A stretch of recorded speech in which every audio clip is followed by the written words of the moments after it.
मकसद क्या है कि मुसलमानों को उनकी तहजीब से, उनके तमद्दुन से, उनके मज़हब से उनका रिश्ता ख़त्म कर दो। 2018 में तो विधि आयोग ने साफ बात को कहा है, कभी इसकी आवश्यकता नहीं है। सिविल कोड है वो संकल्प, समान सोच और समावेशी समाज केस को सशक्त बनाने का संवैधानिक संकल्प है। हर चीज महंगी हो चुकी है और भाजपा क्या कहती है, यूनिफॉर्म सिविल कोड लाए।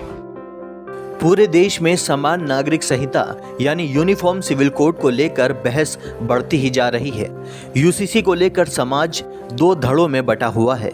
एक वह है जो इसे लागू करने की हिमायत करता है, तो वहीं कुछ ऐसे भी हैं जो इस कानून के सख्त खिलाफ हैं। All India Muslim personal law board ने एक लिंक जारी कर यूसीसी पर सबसे राय देने की अपील की है। यूसीसी पर बिल लाने की बात करते हुए मौलाना खालिद रशीद फिरंगी महली ने कहा है कि देश के सभी मुसलमानों को बड़ी तादाद में इसका जवाब देना चाहिए, क्योंकि अगर यूसीसी लागू होता है तो मुस्लिम पर्सनल कानून पर अमल करने से रोका जा सकता है।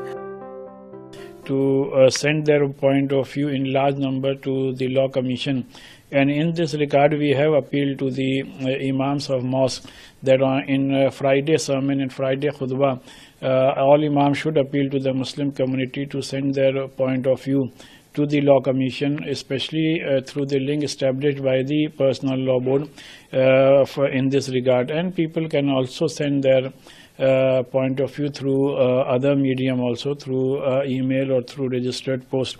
The intention of this exercise is that we want that law commission should know that by and large not only few Muslims but the entire Muslim community wants that UCC should not be implemented in our country, and in this regard we have also sent the complete draft in very detail to the law commission, trying to prove our point of view.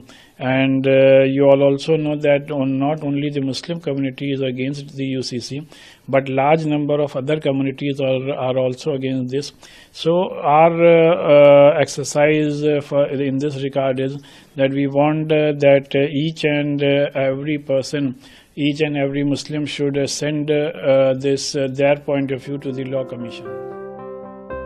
उन्होंने कहा कि ऐसा नहीं है कि सिर्फ मुस्लिम ही इसके खिलाफ हैं, बल्कि बड़ी तादाद में कई अन्य लोग भी इसके खिलाफ हैं।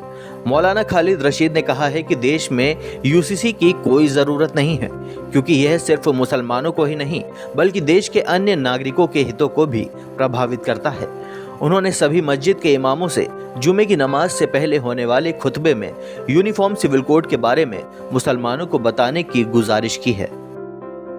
साफ मायनों में कहें तो समाज का एक बड़ा वर्ग इस कानून के पुरजोर विरोध में है, लेकिन ऐसा लगता है कि सरकार ने भी कहीं ना कहीं ठान लिया है कि वो इस कानून को लागू करके ही दम लेगी। Bureau report, Dastak times.